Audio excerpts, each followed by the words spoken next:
A wedding forced under a streak of mud on the tip of a whip. A stable door locked in 2 layers. An iron chest carved with LH. When 3 armed men knocked, a single throw down the well altered the way out. From then, rumors thickened. Keys hidden in salt, a figure standing with wet shoulders. They left the land without the chest, choosing the heaviest side of the sky. I still remember the whip hanging on the rack in the church that day, the tip worn like the edge of river stone, every inch cracked dry. The coil wound tight, one loop slanted like a throat knot. Wind cut through the door gap, smelling of faint pine resin and old dust. The bell did not ring. Only the boot heels of a latecomer set a rhythm on the wooden floor. Levi Holt stood outside the wooden step, face shaved in passing. On his left wrist, 3 fresh red welts parallel, like someone had taught him a lesson with rope. Shirt faded, threads fraying at the shoulder. He did not look up at the cross, but at the whip, as if looking at a person. His mouth was not dry, but the words snagged on his tongue. I stood in the shadow of the wooden post, holding a water jug. My job was to give water to the stage driver, not stand staring. But everyone stares. Whispers tangled in the wind. He's marrying Mrs. Markham? Over 30. Is the boy taking a mother or taking debt? Those words circled like flies over a jar of honey. People didn't dare say them loud. Their mouths shut as soon as Levi's eyes passed. He didn't answer. I saw his right hand turn an old ring of his father's, worn on the middle finger, too loose in the band. Evelyn Markham arrived without noise. A silver-maned mare, high-set saddle, girth strap pulled tight. She took the step without help. Plain black dress, dark coat, fine leather gloves, wrists fitted close. Hair twisted neat at the nape, pinned with nothing. Pale sky-blue eyes, the kind that had force without narrowing. A speck of dust clung to her hem as she crossed the threshold, and she brushed it off herself with 2 fingers, clean. In the dark stained room beside the church, where broken chairs and bundles of leftover candles were kept, sat a small table nailed from old boards. The smell of beeswax, damp leather, aged paper. Evelyn placed a stack of papers there, a red seal stamped across, not to touch the paper, just to keep his hands from shaking. Evelyn spoke short, voice even. Marry? A gap. Or your land goes to my bank. No third person was in the room. I stood at the door, the water jug sweating in my hand. Levi looked at the dagger like it was his own collar. My father's dagger, he said low, not a question. Evelyn nodded. They stood a table apart, low enough to see their boot tips meet the same scuff line in the floor. She slid the stack of papers to the right, as if shifting a stone on an altar. Her left glove stayed on, ring finger bent slightly, with a faint crack in the skin near the joint. It made me think of the split in the handle of the hammer in my own stable. Small chip, but it would open if struck hard. Levi didn't look at me. He said, just enough to hear, "If I refuse?" Evelyn didn't need to lift her head. "Then your hand will have 3 more marks." but not from rope this time. The dagger lay there. Blade glint took the lamp's light as if swallowing a bean. He swallowed dry, then silence. The wedding passed quick as a whip snap. No flowers, no music. Men standing below removed hats, not for respect but habit. The minister read like reciting a notice. Yes, yes. 2 words hit the floor, neat as 2 coins striking each other. Evelyn offered her cheek. Levi touched light. Lavender soap and horsehide faint in the air.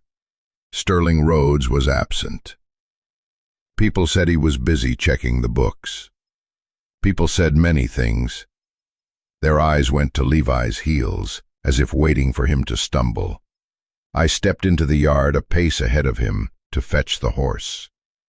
His was a red with a black mane, sore in the left leg, sometimes shifting the hoof for purchase.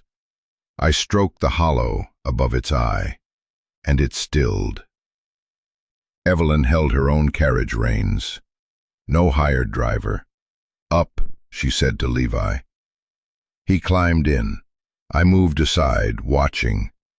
The wheel hissed short on the gravel. The road to the Markham ranch was not far. Far enough for dust to coat a collar. Far enough for 2 to sit side by side without trading a word.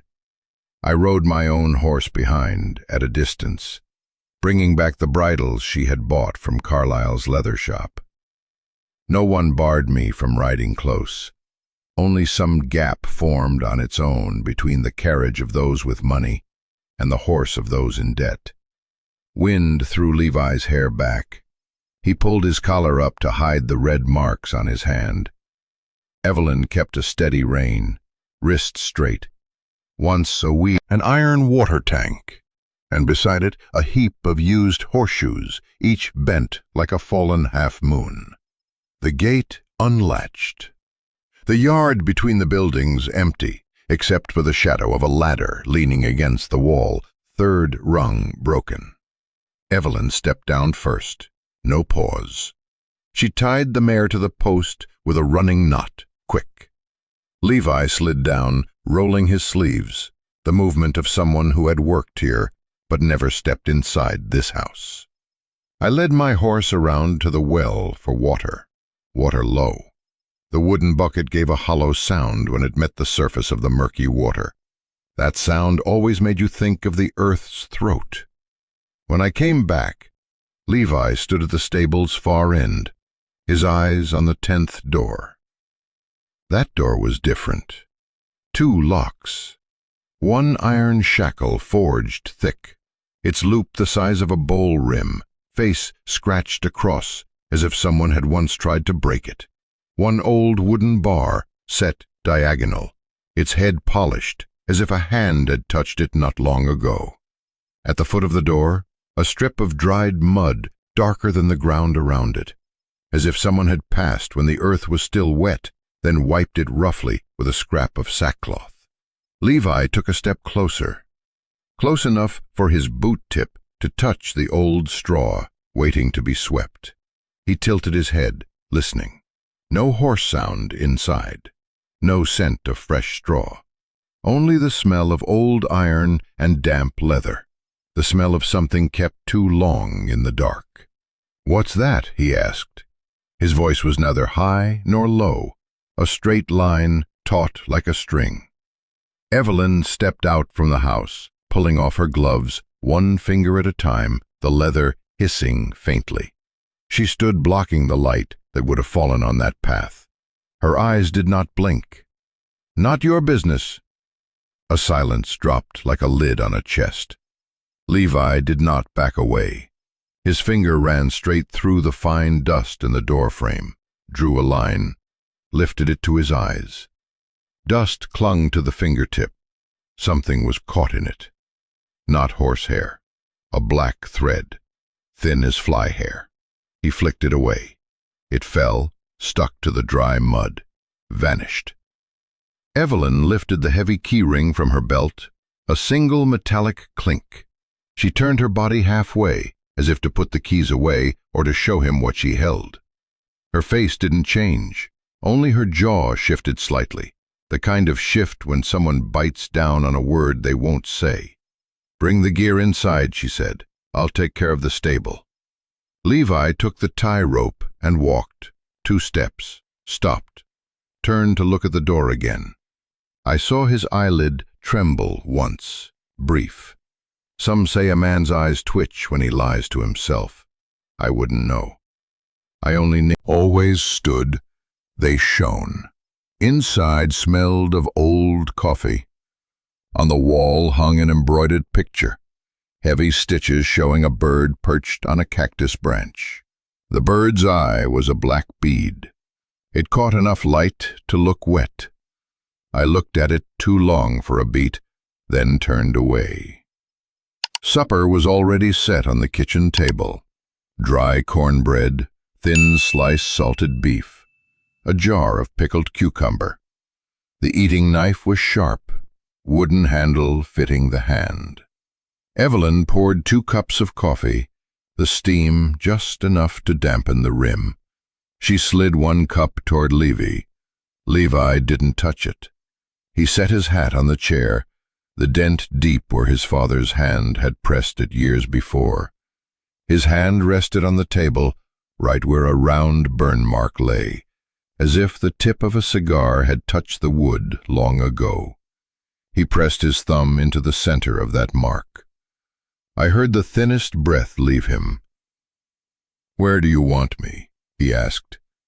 "In the house or the stable?" "Wherever you like," Evelyn said, "as long as it's not behind the 10th door." She lifted her cup and drank. Her lips left no trace. Levi's cup stayed full. He didn't drink. The house creaked once, old wood somewhere in the ceiling. Outside, chickens scratched the dirt. A crow landed on a post and flew off at once, as if someone had shooed it without using hands. I stepped out first, because my work wasn't inside other people's kitchens. Passing the 10th door, I heard a faint sound, thin as a nail loosening in the cold, or a chain brushing a hook. Maybe I imagined it. Maybe I didn't. I didn't try again. I only tied the bucket strap at the well because its knot was close to giving. By the time I mounted, Levi came out onto the porch carrying a bucket of nails. The wooden rim scraped his hip, a dull sound. He stopped on the step, turned his head toward the stable.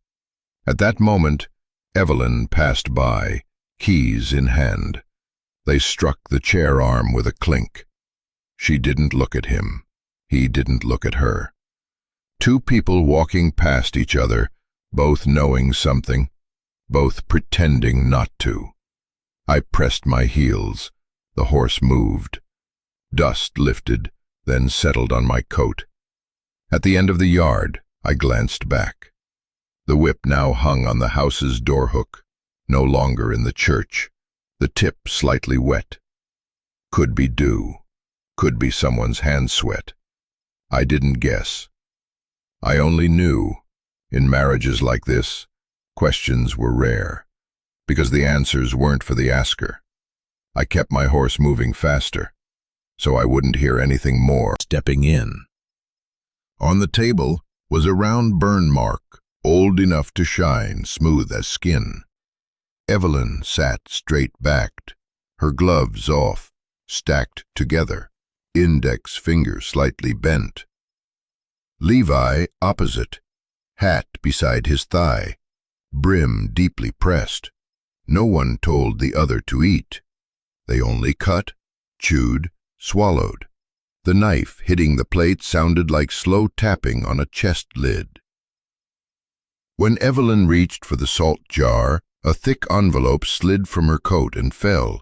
It hit with a thud, edge catching the chair's metal, snapping the tie string. Yellowed paper, stiff cover, broken wax seal. Levi bent to pick it up, his rope mark still visible. skin ridged in 3 red lines. He opened the flap just enough to see a photograph.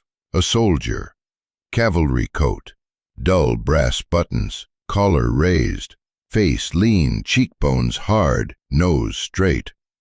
The likeness to Levi was so strong my own throat dried. Evelyn took it back. Not hard, but short, like cutting a thread. Her thumb slid over the edge of the photo, the sound of paper against dry skin like a snake moving through grass. Her eyes showed something, not anger, not shame, only like someone seeing their reflection in water, just as another hand stirred it. The envelope returned to place under her hand, the broken wax leaving a small crescent from a nail. Levi set the salt down at the table's edge, exactly a handspan from her. He didn't ask. His lips touched the rim of his coffee cup, but he didn't drink. The smell of cook fire smoke clung to his hair in strands. They finished the meal without a half sentence. I placed the ledger on the shelf and stepped back. The envelope's weight stayed in the middle of the table, heavier than the food. Night thickened. Wind scraped the house siding like nails being pulled from wood. I slept in the tack room because the air had turned cold and the road to my place would frost. Outside, hoofbeats mixed with gravel in uneven rhythm, the horses shifting places in the dark. When the lamp's wick burned low, I heard the rear latch lift, quiet, not the step of someone at home. Levi's tread was slow, careful, like a man practiced in doing what shouldn't be done. I sat up, didn't light my lamp. The tack room door was slightly ajar. A hair-thin line of light from a hand lamp moved across the floor, lying horizontal at the chair's leg. I stepped onto the porch and watched. Levi's shadow cut across the yard, lamp low, sleeves rolled to the elbow, the rope marks bare. He wasn't heading to the main house. He was heading for the far end of the stable. The 10th door sat there, its 2 locks like 2 blind eyes. He didn't rush. First, he pressed his ear to the boards. No horse sounds, no breathing. Only the wind passing through a gap in the planks, like air blown into a bottle's neck. The hacksaw bit into the loop chain, a dry ring, a single crack, then stillness. He didn't cut all the way. He turned it. The chain sagged.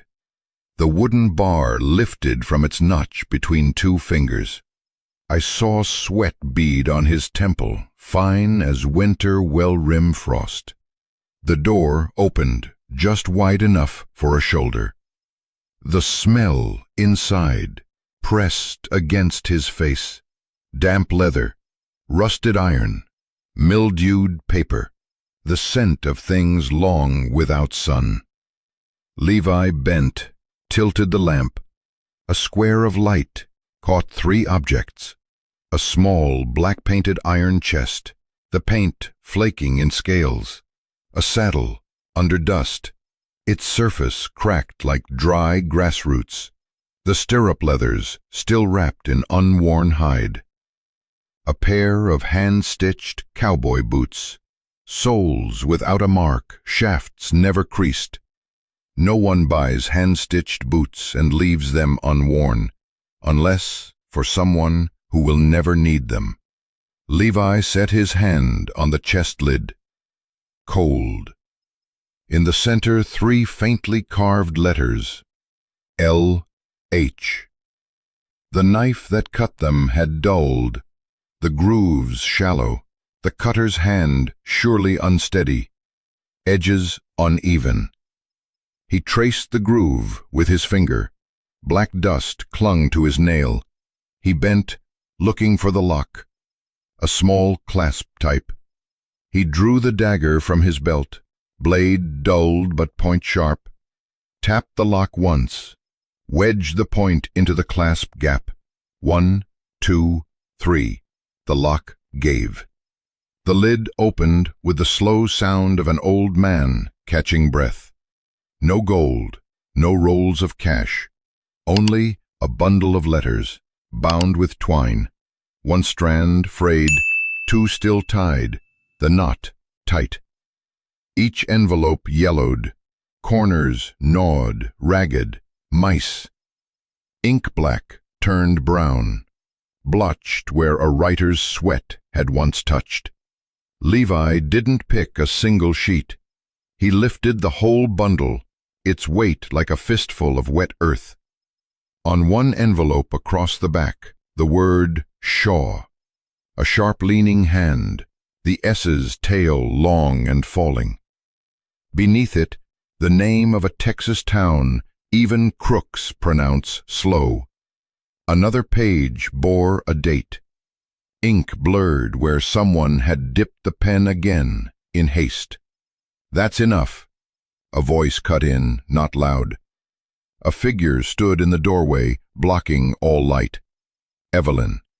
She held their name in a church register. I stood pressed to the stall post, old straw smell rubbing my coat. Wind swept the roof, dust falling straight into the lamplight, each mote flaring, then gone. Neither moved to shut the chest. The smell of old papers stayed, clinging to the tongue. Evelyn stepped in exactly 2 paces. Her boot tip met a patch of dried mud 1 tile from the chest. "Those letters," she said, "were sent to a wanted man in Texas." She didn't say the name. Didn't have to. It was in the way she held the word Texas half a beat longer. Levi looked at the frayed twine. He touched the corner of a mouse-gnawed envelope, the paper's hinge fluttering like fish scale under skin. His hand drew back, closed to a fist, then opened again. "Your father," Evelyn said. 3 words set down, not thrown. "Sold a silver mine map to an outlaw gang, not once."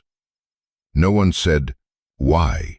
No one said, "Forced" or "willing." Only the smell of damp leather and the staggered calls of insects outside the fence. Levi didn't curse, didn't deny. His eyelids lowered, then lifted, like forcing a stuck door. He looked at the dusted saddle, stirrup leathers still unadjusted. He looked at the hand-stitched boots, their shafts still straight. Things bought for a journey never begun. He exhaled, short, hard. "Why here?" He nodded at the chest. "Why keep it?" Evelyn's eyes went elsewhere.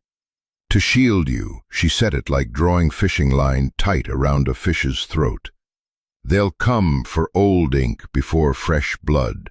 If I hand it to anyone, you'll be dragged in." She didn't say who, didn't say when, only glanced at the old gouge in the frame, where iron had scraped wood under a shaking hand. The space between them thickened like wet canvas. Levi pressed 2 fingers into the carved LH, hard, his nails touching wood. He pulled the dagger from the chest edge, slid it back into its sheath. The lid stayed ajar. The twine still loose. I heard something from far off, at first thin, like a spoon against a plate in a kitchen, then heavier, then clear, hoofbeats. Not one, several, but not many. A group riding to stay unnoticed.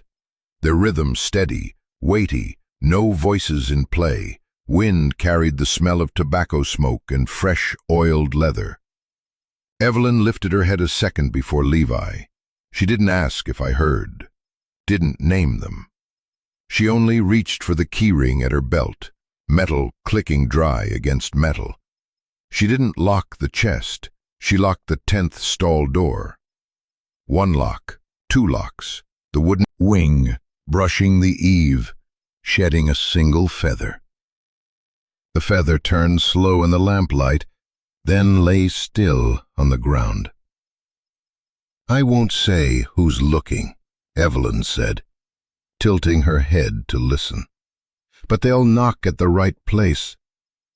She looked at the bar she'd just set. Her eyes stayed on her hand. Levi put the lamp down. The flame leaned a moment, then held. He pulled his sleeve tight, hiding the red marks on his wrist in the fabric fold. Outside, the dogs stayed silent. That was the part that makes you afraid. The hoofbeats stopped at the fence line. No knock. A horse's breath poured into the night. Someone cleared their throat. Quiet. Metal touched metal. Evelyn didn't say, hide. Didn't say, face them. She only turned her head to Levi for one beat, like two people looking into the same dark water. Not angry, not pleading. Just the look of one already knowing they'll bite down on something harder than their teeth. The hoofbeats shifted, slow, then spread, circling the yard like thread stitching the edge of a tear. Only then did I hear the nails contract somewhere in the stable, a small, cold ting, lodged straight in the chest. I wasn't mistaken, and I knew, from the moment the envelope hit the table, everything in this house had slipped a little out of place. Just a little, enough to make that door with two locks the first place anyone would pry if they wanted to pick apart another person's life. I heard the knock land on the door like a hammer on a barrel's side. 1, 2, 3. Wind pulled dust onto the porch, clinging to old sweat marks on the wooden post. The oil lamp in the kitchen swayed once, the flame tilting into a thin blade, then holding. 3 men stood at the step, their shadows cut into 3 long strips across the dry ground. The one in the middle was tall, hat brim pulled low, long mud-colored coat, gun belt polished where it rubbed the buckle. His right hand hung low, 2 fingers set ready near the grip. To his left, a gaunt one with a sharp nose and a tufted beard. To his right, a heavy man, coat open, belly pressing the belt clasp, boots spurred, each step ticking 1 bead of sound. The smell of old gunpowder and oil-softened leather filled the air. "Letters," the middle one said, without writing further. I saw him close his hand on the key, the brass heating in his palm like a command with its own warmth. The middleman struck the door again. The hinge groaned like a bone. "Count to 10, the bearded one said, "or we come in." He raised his hand, counting on his fingers, his nails black with smoke. Evelyn didn't turn her head. "Go," she said again, lower. The word slid past his jaw. Levi stepped back, as if giving her space, then turned sharp toward the rear kitchen door. He was gone from the frame just as the heavy one seized the latch and pulled. The door burst. Dust fell from the frame like rain. 3 shadows dropped into the room. The table banged against the wall, cups rattling.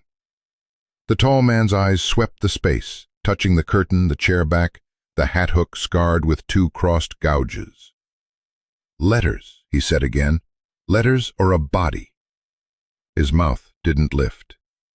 Evelyn didn't back up. She stood where the lamp cast her shadow. She didn't look at the gun. She looked at the gloves on the table. "You've got the wrong house," she said, voice not much above plain speech. "Only bare hands here, and cold coffee." The thin one stepped closer, his boots edging onto the rug, the old wool pulling loose from the floor. He sniffed, eyes almost smiling. "Smell of moldy paper in a stable doesn't lie." Out back, I saw Levi's lamplight pass once across the ground, like a small fish breaking water, then gone. I left the porch, cut along the path by the water tank, avoiding the upside-down wash basin. The night was hard. The iron smell of the tank mixed with hay. Levi had reached the stable. He pushed the old slat door without a sound, his hand set on the softened wood. At the far row, the 10th door sat tight as a bad tooth. The forged iron lock already loosened from before. The loop still showed the fine saw marks. He didn't waste a glance around. He slid the dagger tip into the clasp gap like threading a needle in a hand that knew the motion. One notch, silent. The wooden bar lifted. Damp air pressed his face like a wet cloth. He knelt, reached in, pulled the chest out. It was heavy, scraping the floor with a low, rough sound. The lid opened, twine snapping, old letters spilling like a fish's gut. Levi didn't read. He wrapped the whole bundle in a scrap of burlap, tied with a fisherman's knot, simple, tight, quick to undo. He tucked it under his arm, grabbed a stack of old ledger paper strewn in the corner, off-white, starchy. He shoved that inside his shirt. Then he left, fast, not running, across the dark yard, around the water tank to the dry well. The stone rim was broken, dry moss clinging like whiskers. He looked down. No water. Only the earth's hollow throat, deep and cold. A muffled thud. Stone dust lifted and fell again, light as ash. He stood a half-beat longer, his hand still shaped to the bundle, his thumb tacky with wet mud in the joint. Then he pulled the ledger stack from his shirt, tied it with the leftover twine, wrapped it in another thin burlap layer. From his pocket, he took the dry ink stopper he'd found that afternoon on the kitchen sill, smeared the remaining black grit along the paper's edge for color. He scooped water from the wooden trough and splashed it on the ground just outside the kitchen door, then walked quickly toward the light. Inside, the heavy one ransacked the drawers, cups clinking, spoons rolling, metal chasing wood. The bearded one opened the dish cupboard, wiped his hand on the curtain, leaving a black smear. The tall man stood so close to Evelyn that the air off his coat stirred her hem. He looked at her mouth, like waiting for the wrong answer in a classroom. "Count to 1, he said. "Done." He raised the Colt half an inch. 3, 2. Levy stepped in then. He didn't look at the gun, didn't look at the faces. He kept his eyes on the floor. He dropped the bundle, not the drop of accident, the drop of a stone into water just thrown. So it splashed exactly where the fresh ink stain lay. The wet spread fast, soaking into the paper's edge, pulling the smeared black into ragged streaks like old blood on cloth. The paper softened. The twine drank it in.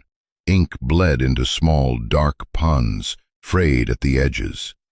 The bearded one bent first. His hand seized the bundle, tore the twine, broke the paper edges. "Damn it," he spat. "Where'd the rain come from?" "No rain, just damp ground." The tall man's eyes didn't leave the bundle or Levy's face. He reached in, pinched 2 fingers into the stack, pulled a sheet free. Ink had run into blotches. The writing melted to streaks. Dates sloughed away like peeling skin. He sniffed. Useless. Evelyn didn't breathe harder. Only her hand closed slightly on the table's edge, nail touching the old round burn mark. Levy stood straight, arms loose at his sides, dry mud tracing the wrist where rope had once cut. His eyes stayed on the bundle. The heavy one kept cursing, tearing another sheet. It ripped clean across, the sound like a shirt snapped in winter air. "Bastard," he said to the paper, not to anyone in the room. "Where's the rest?" the tall one asked, his gaze shifting from Evelyn to Levy. "Another copy, another box?" He drew a circle with the muzzle, tapping lightly on a chair leg on the table's side, as if deciding which shot would make the wood sing best. Levy didn't answer. He only swallowed. His throat moved once, dry like fish gut. The heavy one stepped closer, chin lifting. If this is just buying time. He didn't finish. The window jolted. Wind pressed in. The lamp flame shivered. The shadows of all four stretched, then drew short again across the floor. Silence stood upright, like a plank set on end. The tall man recovered first. He lowered the gun to belt height. "We'll be back," he said, slowly, each word driven like a nail. "And if it still can't be read, we'll burn the house and dig the foundation." His eyes slid to Levi's hand, paused a beat on the mud streak, then gave a signal. The three shadows turned almost in unison. Boot heels hit the porch. The door swung. Wind and horse smell rushed in, then pulled out. Hooves lifted from dirt. One horse screamed and was checked, the reins creaking. Dust rose and settled along the wall's edge like a thin coat of chalk. The kitchen stood empty. What they left behind was the smell of sweat, horsehide, old gunpowder, and a bit of half-burnt anger. The cold coffee cup was still where it had been, its black surface as still as if it had never stirred. Levi stayed there, shoulders not lowered. He looked at the doors tremble. The lamp's flame stopped leaning, stood upright. I stood in the threshold, not stepping in. Evelyn didn't go to the window. She walked straight to Levi, empty-handed. She stopped close enough to touch. Her eyes went to the mud line running from the base of his thumb to his wrist, uneven, darkest in the crease. She placed 2 fingers on it, just touched, didn't rub. Her gaze tilted slightly, like a person looking again at a once familiar handwriting gone faint. Half anger, half surprise, both passed through her eyes so fast that if you weren't used to seeing people off guard, you'd take it for a lamp flicker. She drew her hand back, didn't wipe, didn't wash. "Now the two of us," she said softly, "have nothing left to bargain with." The words set down like a knife laid flat on hair, not to cut. Levi didn't argue. He looked at the table. The wet mark from earlier was now a thin patch of mud on the wood, the dried ink edge pulled tight, its shape like a map to nowhere. He started to touch it, then stopped. I heard the well outside let out a hollow note, late, like a throat coughing after the moments passed. The owl from before landed again on the post, shifted its claws, spur scraping wood with a high note. In the corner, Evelyn's gloves lay folded together like closed eyelids. The kitchen began to take in the night air. Each stretch of silence lengthened into a cord running from one hand to another. No one cut it. No one added words. Insects stitched a steady thread, thick and thin by turns. In the stable, a horse's muzzle bumped the wooden trough. Each thok, thok, like slow knocks on a chest lid. With each knock, more dust sifted from the hay. I braced my shoulder to the 10th stall door as Evelyn passed a long iron bar to Levi. It had been an old axle, still black with grease at the bearing. Neither spoke. Only the sound of Levi's hammer driving square nails into the frame, each blow heavy and true, wood answering up into the roof. Evelyn's hand held the bar's head, green vein rising faint at her wrist. I watched the metal bite into grain, saw the door hunch down, like it meant to keep its secret clenched. Levi switched hands, exhaling through his nose. The mud on his wrist had dried into small scales. Each time the hammer struck, the horses in the stalls startled, manes brushing the boards, stirrup leathers clinking. When the last nail was set, he tested it. The door no longer shifted. Evelyn slid the keys deep into her coat pocket, letting them click once, then go still. The night folded into the dark cloth on her back. In the kitchen, the 2 cold coffee cups hadn't moved. Their shadows stretched and shrank on the wall, with each gust shaking the tin roof. No one reached for them. On the table, the brass key he'd held that afternoon lay teeth up, catching another shard of cold light.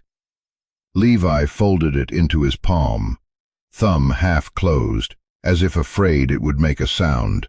I sat in the doorway, my back to the post, hearing the wood bones breathe. At times it seemed the whole house shifted a fraction, setting itself in a new place. No one sighed. No one touched the dagger still lying by the burn mark on the table. Near dawn, fog slipped across the floor like a narrow back. Evelyn stepped onto the porch, coat fastened to her throat, eyes scanning the yard like a hand along a blade's edge. No fresh boot prints. She spoke one word, enough to hear. Not yet. Levi nodded, eyes on the water tank. Both seemed to have aged a crease at the corner of the eye. I pulled my coat up, the smell of horsehide and axle grease mixing, thinking of the dry well and the muffled drop last night when the bundle hit bottom. Rumor doesn't sleep. By noon I was riding with Levi into town. The trail hissed with dry grass, dust layering our collars. People looked from a distance, their steps adjusted, slowing as they crossed in front of us. At the general store door, Carlyle pulled a ledger, then slid it under the counter, his thumb set on the spine like a lid. He didn't smile, only drew the ink bottle closer to himself, out of a customer's reach. Levi stood at the counter, setting down 2 coils in his shirt cuff. "Pay first," he said, voice dull. Levi counted. The coins landed heavy on the counter, their touch sounding like 2 bones returning to their sockets. Carlyle swept them away quick, tossed the parcel back a little harder than needed. A nail rolled from the sack, stopped at Levi's boot, stayed there. No one bent for it. Across the street, the blacksmith stood with his hammer resting, watching. A woman pulled her child to the far side, her hand pushing the child's head away. The minister passed, nodding with perfect manners, but his eyes moved over like water over stone. The sheriff stood in the sun, chewing, his hand fiddling with his holster strap to make it sit right. No one said Levi's name. No one spoke of the 3 strangers from last night. But the quick glances, then away, were enough. We left town sooner than planned. On the road back, there was a stretch where Levi tightened the reins, the veins rising blue on the back of his hand. The horse understood, shortening its stride. Wind drove dust back into our faces. In my head, there was only the faint clink of Carlyle's coins rolling in his till, and the smell of the ink he had pulled closer to himself. Evelyn locked the iron chest as soon as they returned. She pulled it out from behind the 10th door before the sky folded shut, saying nothing. Lock 1, lock 2, the wooden bar drawn into place. The key ring clinked once in her palm. I stood beside her, holding the lamp. Levi kept a step back, his shadow merging with the posts. She turned into the house, calling no one to follow. That night, I saw her hide the keys. Not under a pillow, not inside a boot. She lifted the coarse salt crock on the shelf, reached deep as if scooping snow. The keys vanished under the salt, the surface smoothed flat with the side of her hand. No mark, no sign. She set the lid back on, turning it until the tab clicked into the groove. I said nothing. Levi came into the kitchen just then. His eyes touched the salt crock for half a beat, then slid away, stopping at the soldier's photograph he'd glimpsed the evening before. The photo was no longer on the table, not on the shelf, not tucked in the ledger. Evelyn didn't mention it. The space between them thickened like the salt after an extra handful poured in. After supper, Levi stayed on the porch longer than usual. He sat sharpening a knife, the whetstone set on his knee. 2 drops of linseed oil, the blade pulling a long, thin gleam. Each stroke out, he breathed. No rush. No economy.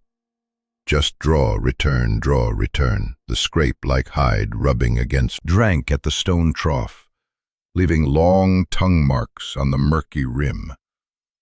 Dogs lay in the wagon shade, sometimes opening an eye toward the distance before closing again. Levi replaced a rotted plank at the trough, drove 2 more bolts into the north door. Evelyn counted seed, sprinkled sulfur powder into the storehouse corners to drive out mites. No one spoke of the safe in town. The keys still lay under the salt. The photo stayed gone. On the 7th morning, Levi went to the dry well, not for water, just to look. Fresh hoof prints circled the rim, overlapping the home stocks marks, but deeper at the toe, as if the reins had been checked. The shoe nails were close set, narrow-headed, neat as fence pickets, work from another region. On the stone rim, a smear of soft mud had been dragged long by a hoof, slipping in places, biting deep in others. Someone had stopped here, leaned an elbow on the edge, listening, or tested the drop with a stone. Levi picked up a flattened cigarette butt from the dry grass, teeth marks pinching the paper where the printed letters had blurred. No one here smoked that kind. He didn't call me. Didn't call Evelyn. He only slipped the butt into his pocket, fingers closing over it, then stared into the well 1 beat too long. I stood a few paces back, hearing the earth's throat breathe hollow. The memory of the bundle dropped in that night rose like a fish's back under water, breaking once and gone. No need to say it. The same men had been back, testing ground. In Levi's eyes, something shifted place, like a tooth biting from a new angle. By afternoon, he was honing the knife until the edge shone like glass. Its light split his shadow on the wall. I steadied the stone for him, hearing the bite as if a tongue ran across cold glass. Evelyn passed, carrying the salt crock, her steps exact. I didn't see the keys, didn't hear metal touch. She set the crock down, dusted her hands on her apron, her eyes not going to the blade. That 7th night, the wind swung. Fog lifted off the creek bank, thin and cold. The lamp flame seemed to slacken at its scent. I lay in the tack room, thin-walled, when I heard the chain in the last stall kiss its hook, once. Not a horse. The wind couldn't move chain that heavy. I sat up, didn't light a lamp, stepped onto the porch, avoiding the warped board. The fence blurred to a long pale, waiting, the kind of waiting that knows exactly why it came. Levi eased a step closer, one hand on the fence top, where the rain had worn it smooth. Then an owl, in the birch behind us, called once, high and short. The figure turned its head slowly, no strain in the neck, just the brim shifting enough. Then it folded into the dark like a needle drawn from cloth without leaving a stitch. No run, no boot on soil. Only the fog stirred, as if a hand had moved through a basin of water. By the time we reached the fence, only footprints were left in the mud, not deep. Long feet, even stride, narrow heel, pointed toe, nails set in measured rows, as if by rule. Not a townsman, not a market walker, not a drunk. Levi bent, set his blade parallel to the stride, gauging the space like measuring a racer's gait. He didn't say, "Who?" Didn't say, "Back." Only pressed the point into the mud beside the print. A private mark, so if rain came by morning, he'd still know where someone had stood. When he lifted the knife, a bead of fog clung to the spine, slid to the tip and dropped, ticking faint against the wood. Behind us, the house let out a sound like an old joint turning. In the kitchen, an empty coffee cup lay mouth down, its ring printed dark on the table like a seal. On the shelf, the salt crock sat quiet, its lid closed tight as lips holding back a truth. Evelyn stepped onto the porch, no coat. She looked past us, asked nothing, her eyes pausing one beat on the knife mark in the mud before moving on. Her back was straighter than usual, like someone ready to carry a weight with empty hands. We stayed a while longer, no words. Fog clung to hair like glass dust. Far off, the dry well lay silent, its mouth dark as an animal's half-sleeping eye. Everything seemed in its place. The door with its new iron bar, the rumors ahead of the people, the key in the salt, the fresh hoof marks at the well, and those footprints, long, even, set on the ground like the first letter of an unfinished sentence. I knew that come morning the ranch would look the same, but every object in that sameness would have shifted meaning, and that's the kind of quiet that closes a throat without one knowing it. At first light, wind slid through the door crack carrying damp earth. On the porch rack, the whip hung in its old spot. The tip was streaked with fresh dark mud, a grain of sand glinting in the early sun. The knot at the tip was polished, as if scraped across something hard. I stood at the step, hat brim low, looking at that mud like a forgotten handprint. No one asked, no one said who or what was struck last night. Only the hanging rope's faint jing as if cut with a knife edge. I pinched a grain, crumbled to powder. The brass key was nowhere easy, not in the dish, not on the hook, not clinking in Evelyn's passing. We'd all learned to look without staring, each keeping a knowledge.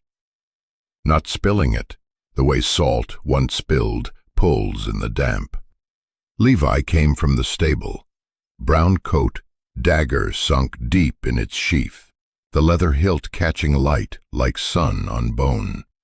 A smear of saddle grease marked the knuckle of his forefinger. He passed the porch step, head slightly bowed, eyes touching the whip for one beat before moving on.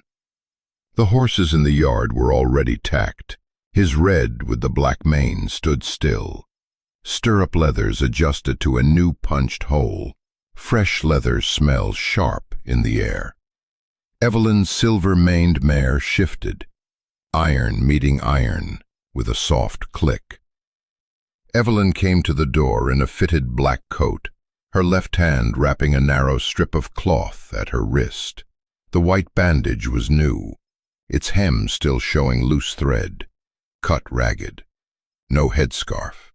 Her hair was coiled neat, pinned with two round-headed pins, one set a touch off. Her eyes passed over the whip just once, no flinch, no fix. She went to her horse, set a small cloth bag on the saddle.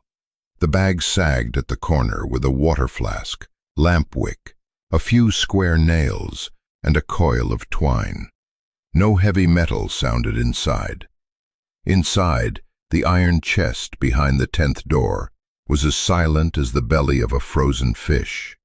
That door had a new iron bar set across it, the cool of metal leaning into wood. Levi walked past without glancing.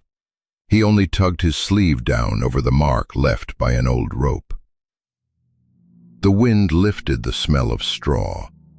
On the porch floor, a pair of dry boot prints from the night before, toes slightly turned, as if the wearer had changed his mind mid-step. I thought of brushing them away, then didn't. Let the boards remember, lest they forget where someone had stood. "Eat something," I said quietly, offering a piece of cornbread. Levi took it but didn't eat. Evelyn didn't take any. She tied the reins with a running knot, checked the leather with her wrist. The movement's neat, like someone used to binding things that tend to break. She circled the porch, stopped in front of the whip, lifted it just slightly, never taking it off the hook.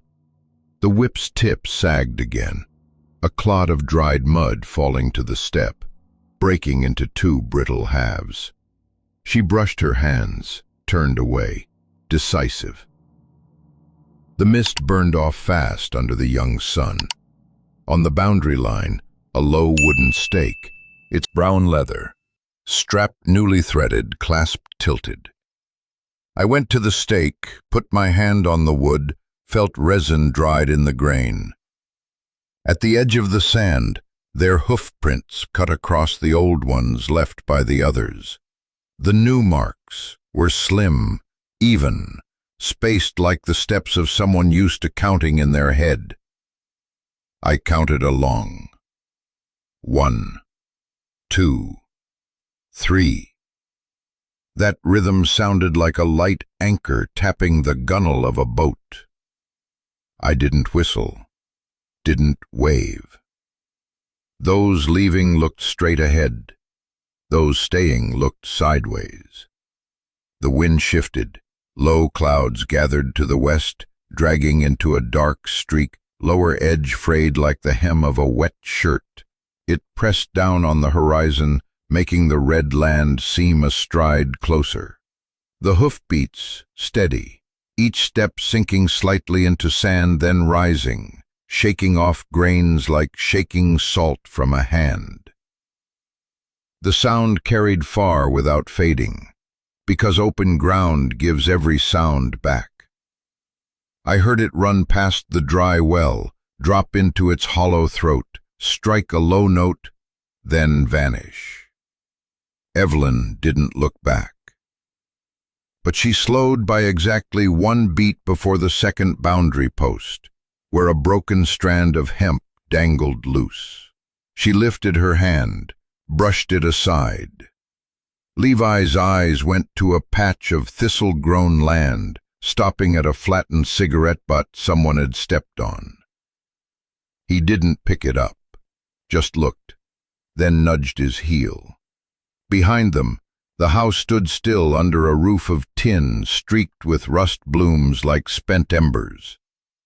The 10th door locked tight, wooden bar crossed, iron padlock sunk deep like an eye that no longer needs to see.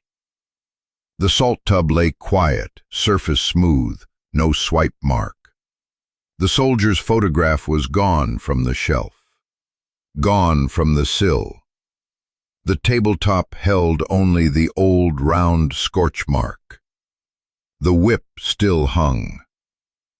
The mud on its tip had dried, cracked into a fine line like the vein of a leaf. I stepped inside, pulled a chair. Evelyn's gloves lay open on the table, one atop the other like two eyelids. On my shirt cuff, a single grain of salt stuck, breaking when I pressed my hand to the wood.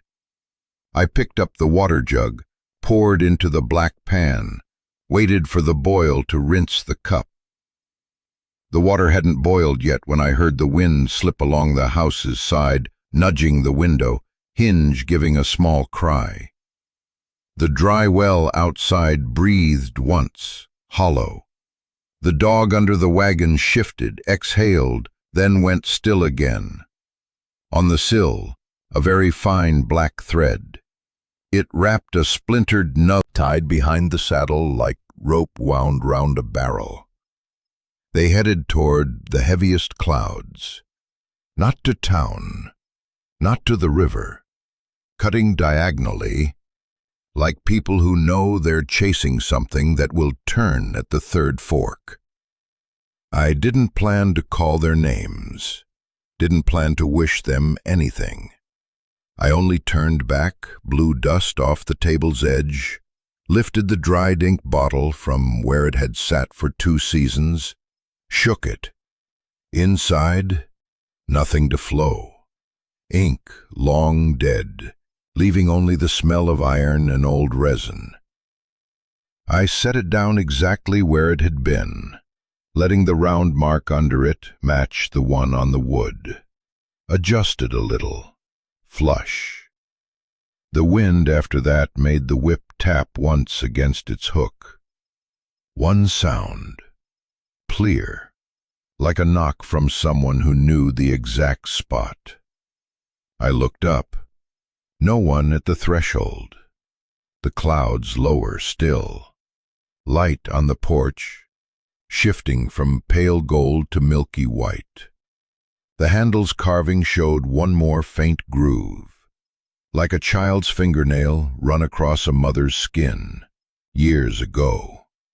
I didn't know who carved it. Didn't need to. The hoofbeats still steady, not rushed, not stalling. The gap between each thud on earth the same, like someone counting to 10, then to 20, without breaking rhythm. They reached the line of cloud, and the sound was swallowed, leaving only a faint tremor in my doorway's frame. I put my hand to the wood. It throbbed lightly, like the heart of an animal asleep, yet aware of its master's footsteps leaving. Then, stillness. No words, no letter. The iron chest remained, the key no longer in its place. The land's boundary opening behind them, like a crease pressed flat. I drew the curtain, leaving the last slit of light as narrow as a seam on a shirt cuff. In that slit, the mud on the whip's tip dropped another flake, hitting the step, breaking with a click. I swallowed without thinking, not from thirst, but because something lodged in my throat, the size of a grain of salt. And I left it there. No need to say it. No need for anyone to understand. Because there are debts in this land no one pays in money, bullets or paper. They're paid in the direction you take. And this morning, the two of them chose the heaviest part of the sky. The story closes, but the iron chest still lies there, the key buried in salt, the mud still clinging to the whip's tip. Is a secret kept to protect or to control? Is destroying evidence any different? Sentence. Enough to show in this land how high the price of loyalty runs.